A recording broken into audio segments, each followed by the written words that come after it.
வாழ்க வையகம், வாழ்க வளமுடன், வளர்க வேதாத்திரியம். குரு வாழ்க, குருவே துணை. மௌனம் அப்படின்னா பேசா நோன்பு. பேசா நோன்புன்னா எதுக்காக? ஆடு மாடெல்லாம் கூட பேசுறது இல்லை, அதெல்லாம் நோன்புன்னு இருக்குதா? இப்போ மனிதன் ஆறாவது அறிவுடையவன். எப்போ பார்த்தாலும் எண்ணங்கள் எண்ணங்கள் எண்ணங்கள் வந்துக்கிட்டே இருக்கு. அந்த ஆறாவது அறிவுடைய கட்டுக்குள்ளற உடல் மனம் எல்லாம் வந்துருச்சுன்னா நல்லா தான் இருக்கும். ஆனால் அப்படி இல்லை. மனிதன் மனம் போன போக்கில் போகிறான். காரணம் என்ன?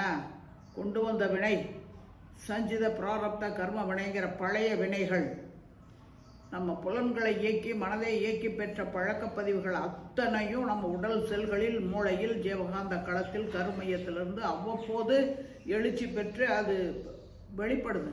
அப்படி வெளிப்படும் போதுதான் உடல் நோய், மனக்குழப்பம், வாழ்க்கை சிக்கல், எப்போ பார்த்தாலும் துன்பம் துன்பம் துன்பம்னே இருக்கான் மனுஷன். இப்போ இந்த துன்பம் இல்லாமல் வாழணும்னு நினைக்கிறாங்க போது திருத்தம் வேணும். என்ன திருத்தம்? செயல் திருத்தம் வேணும். செயல் திருத்தத்துக்கு மூலமாக இருக்கிறதோ குணத்திருத்தம். குணம் என்பதோ மனம், மனம் என்பதோ எண்ணங்களின் தொகுப்பு, எண்ணம் என்பதோ புலன்கள் மூலமாக பெற்ற அனுபவ பதிவுகள் தான். இப்போ இந்த எண்ணங்களுடைய தொகுப்பு தான் மனமாக இருக்கா. அது எண்ணம் வருதுன்ன உடனே வார்த்தையை பேசுகிறோம், செயல் செய்கிறோம், விளைவு இன்பமோ துன்பமோ அதையே திருப்பி திருப்பி அரைச்ச மாதிரி. இதுதான் சஞ்சித பிராரப்த கர்ம வினைகள். ஏன்னா கருவமைப்பின் மூலமாக சில எண்ணங்கள் வரலாம். சந்தர்ப்பப்படும் போது அது செயலூக்கமாக மலர்ச்சி பெறும்.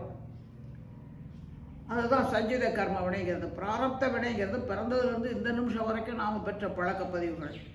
திரும்ப திரும்ப திரும்ப அதே. அப்போது ஒவ்வொரு எண்ணத்தையும் ஆராய்ச்சி பண்ணி நமக்கும் நம்முடைய குடும்பத்துக்கும் சமுதாயத்துக்கும் மேன்மை தரத்தக்க, நன்மை தரத்தக்க, நலம் தரத்தக்க எண்ணங்களாக இருக்கான்னு என்னைக்காவது யோசிச்சு பார்த்தோம்னா இல்லவே இல்லை. அந்த தாக்கம்தான் நமக்கு சில நேரங்களில் அரிதான பிறவி எடுத்திருந்தும் கூட விரக்தி, வெறுப்பு, சலிப்பு, சங்கடம்னு ஒரு சிலர் இந்த உயிருடைய மேன்மை, ஏன்னா அரிதான பிறவிங்கிறதெல்லாம் உணராததுனால உயிரையே போக்கிக் கொள்கிறாங்க. நடமாடுற தெய்வங்களாக இருக்க வேண்டியவங்க ஷடப்பொருளாக திரிகிறாங்க சில நபர்கள். இது எல்லாமே இந்த சஞ்சித பிராரப்த கர்மவினைகளுடைய வெளிப்பாடுகள் தான். அப்படி நமக்கு ஏற்படாமல் இருக்கணும்னா நம்ம என்ன செய்யணும்? இந்த திருத்தம் வேணுங்கிறார். திருத்தம் இல்லாத பண்பாடு தனி மனிதனுக்கோ சமுதாயத்திற்கோ உதவாதுங்கிறார் மகரிஷி.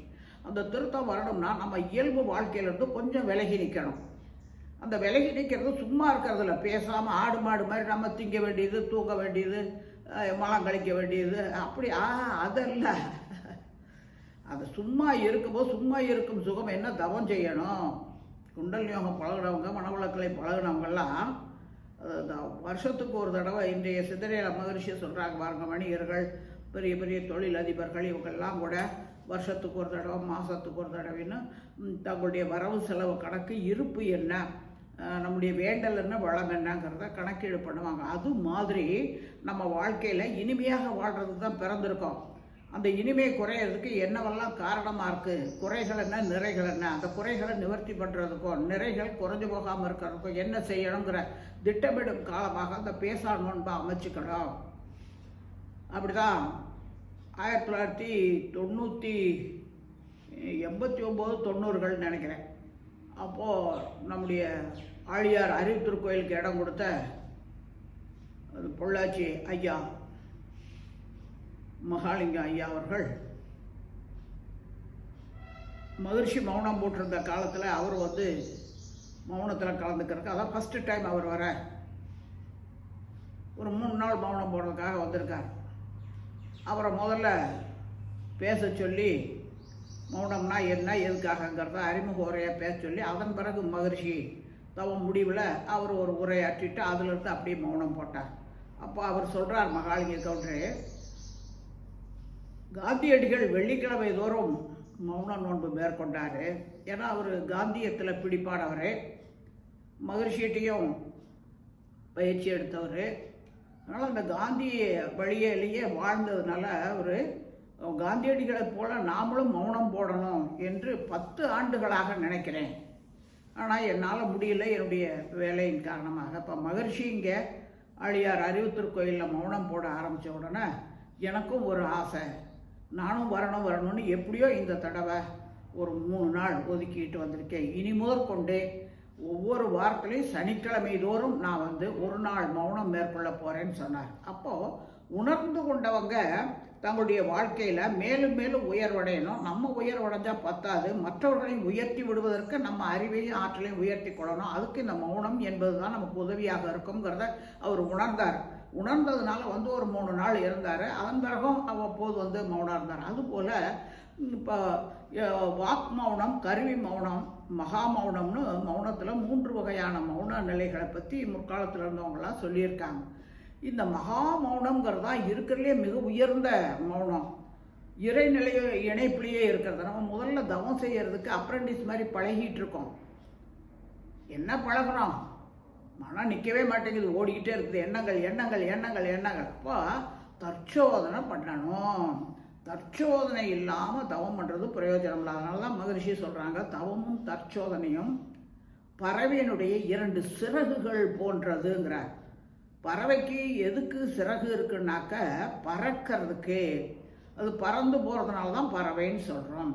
இப்போ அதோட ஒரு ரெக்கையை வெட்டிட்டோம்னா ஒரு ரெக்கையின் மூலமாக, ஒரு சிறகின் மூலமாக பறக்க முடியுமா? முடியாது. அதுபோல் தவம் தற்சோதனைக்கு உதவுது, தற்சோதனை தவத்துக்கு உதவுது. அப்போ தவம் ஒவ்வொரு மௌன நோன்பு மேற்கொள்கிறோம் அப்படிங்கும்போது ஒரு தவத்துக்கும் இன்னொரு தவத்துக்கும் அந்த இடைப்பட்ட நேரத்தில் தற்சோதனை பண்ணணும்.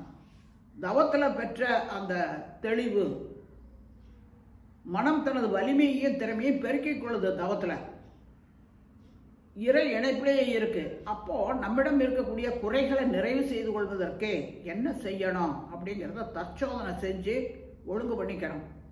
நான் முதல்ல 1989 ஆழியாரில் மௌனம் போடுறதுக்கு வந்தேன். மகரிஷி மௌனம் போட்டிருந்த காலகட்டம். அப்போ நான் உத்தியோகம் பார்க்குற காலம். அப்போது என்ன நடந்ததுன்னா ஒரே வேடிக்கை தான். என்ன செய்யணும்னு தெரியாது. ஆனால் மணி அடித்தா சோறு, கையில் டோக்கன் வச்சுருக்கோம், கொடுத்தோமா, சாப்பிட்டோமா, தின்னோமா, தூங்கினோமா, என்னமோ தவம்னோன்னா ஒரு மணி அடிப்பாங்க. ஒரே ஒரு கால் தான் அந்த காலத்தில். அது போய் எல்லாம் உட்காந்துட்டு கண்ணை மூடிட்டு தவம் பண்ணுறோமா தூங்குறோமா தெரியாது. ஏதோ அப்பாடா இருக்கிற வேலைகள்லேருந்து கொஞ்சம் நமக்கு விடுதலை கிடச்சதுடா அப்படிங்கிற மாதிரி ஒரு நாள் முழுசும் போயிடுச்சு. அடுத்த நாள் என்னடா எல்லாம் அப்படி உட்காந்துருக்காங்க, நம்ம என்ன செய்யறதுன்னே தெரியலையே, திங்கவும் தூங்கவும் இருக்கமே. இருக்கா மகரிஷி வேற மிருகங்கள் மாதிரி இருக்கக்கூடாது அப்படிலாம் அன்பொழியில் கட்டுரையெல்லாம் எழுதுறாரே. மிருகங்கள் பேசாமல் இருக்குன்னா நம்மளும் பேசாமல் அப்படியே ஒன்றுமே இல்லாமல் புல்லை தின்னுட்டு இருக்க முடியுமா? இல்லை. நம்ம 6வது அறிவுடைய சிறப்பு எவ்வளோ விஷயங்களை வெளியே கொண்டு வந்துகிட்டு இருக்கோமே. இதெல்லாம் சொல்கிறாரே மகரிஷி. இப்போ நம்ம என்ன தான் செய்யணும்? சரி, மகரிஷி இப்போ என்னென்ன செய்வார் அப்படின்னு யோசித்தேன். அவருக்கு என்ன பொண்டா பிள்ளையா தண்டா தடியா ஒன்றும் கஷ்டம் நஷ்டம் ஒன்றும் கிடையாது. அவர் பாடு ஜாலியாக உட்காந்துருப்பார். வாழ்க வையகம் வாழ்க வளமுடன் வையகத்தை வாழ்த்திக்கிட்டு இருப்பார். நம்ம தான் இன்சிகளில் மாட்டிக்கிட்டு இருக்கிற ஆள். இப்படி எல்லாம் எண்ணம் போகுது. எண்ணம் வந்துட்டால் அது பாட்டு கிளைகளையாக போயிட்டே இருக்கும். சரி, இப்போ நம்ம என்ன செய்யலாம்? அவர் சொல்கிற மாதிரி நம்மளும் வாழ்க வையகம் வாழ்க வளமுடன் சொல்லலாமே. ஏன்னா உலகம் அமைதியாக இருக்கணும், எல்லாருக்கும் எல்லாம் கிடைக்கணும், பிரபஞ்ச காந்தம் கலங்கப்பட்டு போயிருக்கிறத தூய்மைப்படுத்தணும். அதெல்லாம் இப்போ வாழ்ந்து கொண்டு இருப்பவர்களுடைய கடமை எல்லாம் சொல்கிறார் என் மகரிஷி. நம்மளும் அதை செய்வோம் அப்படின்ட்டு வாழ்க வையகம் வாழ்க வளமுடன் மனசுக்குள்ளார சொல்லிக்கிட்டே இருக்கேன். கொஞ்சம் நேரம் ஆன உடனே ஒரு எண்ணம் வருது. ஏன்னா நவம்பர் டிசம்பரில் தான் மகரிஷி மௌனம் முடிச்சுட்டு ஆசிரியர் பயிற்சி நடத்துவார். அப்போது எனக்கு ஒரு எண்ணம் வருது. அடடடா கேஷுவல் லீவெல்லாம் தீர்ந்து போயிடுச்சே, நம்ம வாட்டுக்கு லீவுன்னு சொல்லிவிட்டு வந்துட்டோமே. இங்கே அவங்க ப்ரைவேட் எஃபர்ட்ஸ் லீவில் போடுவாங்களா, இல்லை என்ன பண்ண போகிறாங்க, இல்லை சம்பளப்பட்டியல் போடுவாங்களே, மாத கடைசியில் வேறு உட்காண்ட்ருக்குறோம், சம்பளத்தில் 3 நாளாக குறைச்சிடுவாங்களா, ஏன்னா அப்படி கிளைகளையாக போகுது. பிடிச்சிக்க விடாத. இதுதான் எண்ணம். நோட்டை எடுத்தேன், எழுதுனேன். சம்பளம் 3 நாளைக்கு கட் பண்ணிடுவானுங்களா, அது அடிஷனல் பில் போட்டாக்க திருப்பி அவங்ககிட்ட போய் நின்றுக்கிட்டு தொங்கிட்டு இருக்கணும். அந்த 3 நாள் சம்பளம் வாங்குறதுக்குள்ளே அது அடுத்த மாதமே வந்துடுமே. இதெல்லாம் திருப்பி எனக்கு ஏன் வந்துச்சு இந்த எண்ணம் அப்படின்னா, பொருள் பற்று. இப்போ நம்ம எதுக்கு வந்திருக்கோம்? நம்மளை தூய்மை செய்து கொள்ளணும், நம்ம உடலையும் மனதையும் அமைதியாக்கிக்கணும், உடல் உயிர் மனம் இணக்கத்தோடு இருக்கணும். அப்போ தான் நம்ம வாழ்க்கையில் மேலும் மேலும் உயர்வடைய முடியும். நம்ம அறிவு ஆற்றலும் நமக்கும் நம்ம குடும்பத்துக்கும் நாம் செய்யக்கூடிய தொழிலிடத்துலையும் பயன்படும், சமுதாயத்துக்கு பயன்படும். இந்த நோக்கத்தில் நம்ம வந்திருக்கோம் போது தவம் செஞ்சு தற்சோதனை செஞ்சு சமுதாய மேன்மைக்காகவும் நம்ம குடும்ப நலனுக்காக என்னென்ன செய்யணுமோ அந்த திட்டங்களை இடக்கூடிய நேரத்தில் இது எதுக்கு இந்த 3 நாள் அதை தெரிஞ்சுதானே வந்திருக்கிறோம். அப்போ போனால் நடக்கிறது நடக்கட்டும், அப்புறம் ஏற்றுக்கோ. இந்த 3 நாள் சம்பளமே இல்லைன்னா சோறு திங்க முடியாதா? இப்போ நமக்கு என்ன, சோறு திங்கிறதுக்கு டோக்கன் கையில் இருக்குது. மணி அடித்தா தவம் பண்ணுறதுக்கு போய் உட்கார்றதுக்கு இடம் இருக்குது, தவம் நடத்துகிறாங்க, நம்ம வாட்டுக்கு தவம் பண்ணணும், அவ்வளோதான், முடிஞ்சு போச்சு. இப்போ இந்த எண்ணத்தை ஒதுக்குன உடனே முடிஞ்சு போச்சு. இல்லை அப்படின்னா இப்போ சாதாரண மனநிலைகளில் இருக்கோங்கும்போது அந்த 3 நாள் சம்பளத்தை பற்றியும் ஏற்கனவே என்னென்ன பிரச்சனை வந்துச்சு, அவங்களுக்கு வந்தது, இவங்களுக்கு இப்படியே கிளைகளையாக போய்கிட்டே இருக்கும். அப்புறம் அவங்கள திட்ட இவங்கள திட்ட என்னென்ன உழப்பளம் அத்தனையும் நடந்துக்கிட்டு இருக்கும். இதுதான் சாதாரண மனித வாழ்க்கை. அதுலேருந்து மீட்பு பெறணும். டைவர்ஷன் ஆஃப் மைண்ட் இஸ் மனவளக்கலை. மனவளக்கலைன்னா மனதுக்கு மாற்று வழி கொடுக்கணும். அப்போ மனதின் மறுமுனை தெய்வமே அறிவாக இருக்கு. அப்போ அந்த அறிவுன்ற நிலையிலிருந்து சிந்திப்பதற்கான ஒரு வாய்ப்பாக அந்த மௌன நோன்பை நம்ம எடுத்துக்கிட்டோம் அப்படின்னோம்னா நம்மகிட்ட அவ்வப்போது குறைகள் வருதுன்னா அதுக்கு காரணம் சஞ்சித பிராரப்த கர்ம வினைகளில் பதிவாகி இருக்கக்கூடிய எத்தனையோ அனுபவங்கள். அது இப்போ சந்தர்ப்ப சூழ்நிலை வந்திருக்கனால வெளிப்படுது. அப்போ அதை நாம் அதில் ஈடுபடலாமா வேண்டாமா, இதனால எனக்கு நன்மையா தீமையா, இது ஆரம்ப நிலையில் நம்ம கொஞ்சம் அதை பழகிட்டோம் அப்படின்னோம்னா இந்த பழக்கமானது நமக்கு எப்போவுமே அமைதி நிலையில் மனம் இருக்கும்போது அறிவினுடைய கட்டுக்குள்ளர வந்துடும். அப்போ எந்த இடத்துலையும் தடமாற்றம் இல்லாமல் நம்ம கடமைகளை கடமைக்காக செய்யலாம். எந்த இடத்துலையும் எதிர்பார்ப்பு ஏமாற்றமெல்லாம் இல்லாமல் போக முடியும். அதற்கெல்லாம் ஒரு பயிற்சி திட்டமாகத்தான் இந்த மௌன காலங்கிறத மகரிஷி ஆரம்பித்தாங்க. மகரிஷி இருந்த வரைக்கும் ஒரு 30 நாள்லாம் போட்டுட்டு தான் இருந்தாங்க. இப்போயும் மௌனம் நடந்துட்டு தான் இருக்குது ஆழியாரில். அதே மாதிரி இங்கே வேதலோக அன்மநிலையத்திலையும் அக்டோபர் மாதத்தில் பௌர்ணமி முடிஞ்ச அடுத்த நாள்லேருந்து நவம்பர் பௌர்ணமிக்கு முன்னத்த நாள் வரைக்கும் 1 மந்த்து, அது ஒரு 27 நாள் அல்லது 28 நாள் மௌனம் நடக்கும், தொடர் மௌனமாக. அதில் நானும் மௌனம் ஒவ்வொரு வருஷமும் இருந்துட்டு தான் இருக்கேன். அதில் நம்ம அடுத்த 11, எதுக்கு நீங்கள் மௌனம் இருக்கீங்கன்னு கேட்பாங்க. அடுத்த 11 மாதத்துக்கு நம்ம ஆக்டிவாக மற்றவங்களுக்கு பாரமாக இல்லாமல் அறிவினுடைய கட்டுக்குள்ளரே செயல்பாடுகள் இருக்கணும்.